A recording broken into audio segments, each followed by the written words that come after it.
I don't know if you knew this, but speaking and writing proper English is now racist.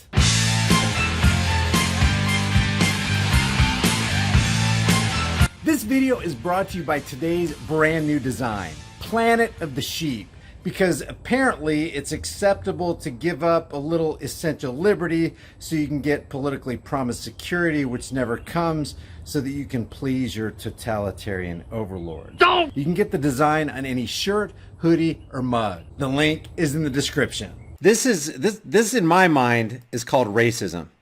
When you're trying to lower the standard for somebody, you don't think very much of that person. When let's say you're a runner and you slow down so that somebody else can win, you're basically saying, well, they don't have the abilities that I do, so I'm just going to let them win.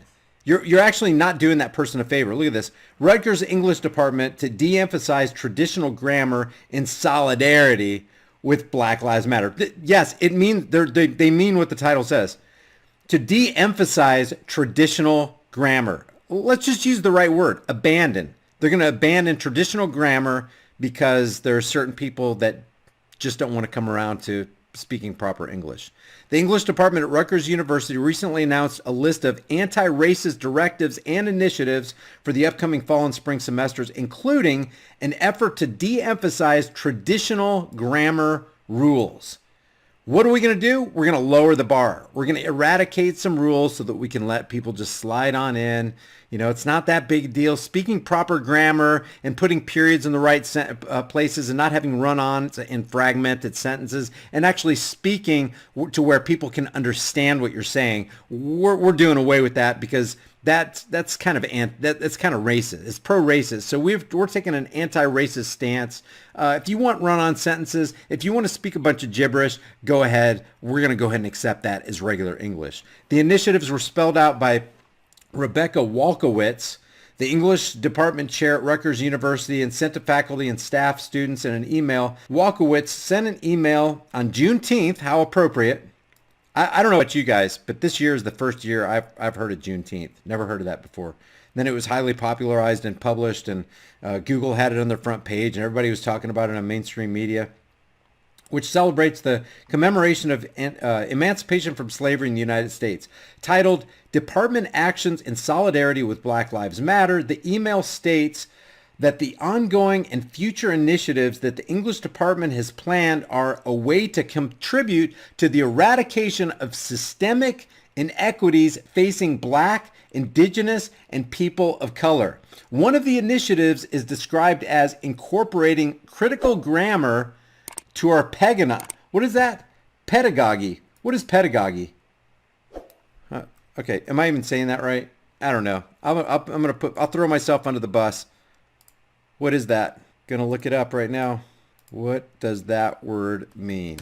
How do you pronounce it? Pedagogy. Pedagogy, the method and practice of teaching, especially as an academic subject or theoretical concept. Did you guys know? Put a 1 in the room if you knew what that was. If you put a 2, you didn't know what it was. If you put a 1, you did.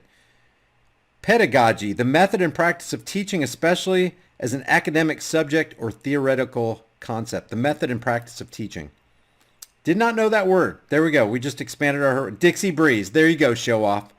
Dixie Breeze knew it. Dixie Breeze knew it. Smokin' Jay knew it. Only Freedom Works knew it. That's new to me, guys. Somebody put a 33 in the room. Brown Bear says 33. I way didn't know it, man. Steph knew it. Okay, good. Pedagogy, the method of teaching. It is listed as one of the efforts for Rutgers graduate writing program, which, quote, serves graduate students across the Rutgers community. The GWP's mission is to support graduate students of all disciplines in their current and future writing goals, from coursework papers to scholarly articles and dissertations. Under a so-called critical grammar pedagogy, method of teaching, this approach challenges the familiar dogma that writing instruction should limit emphasis on grammar sentence level issues so as to not put students from multilingual, non-standard academic English backgrounds at a disadvantage. In other words, we're lowering the bar so that you can just pretty much trample the English language. It'd be like if you were living in France, the French teacher goes, you know what? Brian's having a tough time acclimating to our language. let's all go ahead and dumb ourselves down. Let's just go ahead and let Brian's speech or lack of being able to speak French just be acceptable and accepted. That's what they're doing. They're saying Brian's not willing or not able to speak French. So in order for our culture to be inclusive, all inclusive of him, we're going to drop the bar. We're not going to set the standard high so that he's going to have to achieve that goal like all of us do. We're going to all come down to his level. I can't even think of anything more patronizing, guys. Instead, it encourages students to develop a critical awareness of the variety of choices available to them with regard to micro-level issues in order to empower them and equip them to push against biases based on written accents. That's just a bunch of, just basically dumbed down because they can't achieve. They're non-achievers. They can't run the race. They can't pole vault that high. So let's go ahead and lower the bar. That's what they're doing. Helping people achieve goals by lowering standards is oxymoronic. It's not empowerment, it's degradation, it's insulting. And the best you can expect from such compromising idiocy is not the advancement of society, but the destruction of it. If you get something out of these videos and you want to support this channel, one of the best ways you can support me is by giving this video a like and sharing it with everybody you can, everywhere you can on social media. Another way to support is by grabbing one of these hard-hitting, conversation-starting shirts from the shirt store. Our new design is Planet of the Sheep. Your purchase helps me produce more content. I'll see you guys in the next heavily censored, shadow banned, now 100% demonetized video.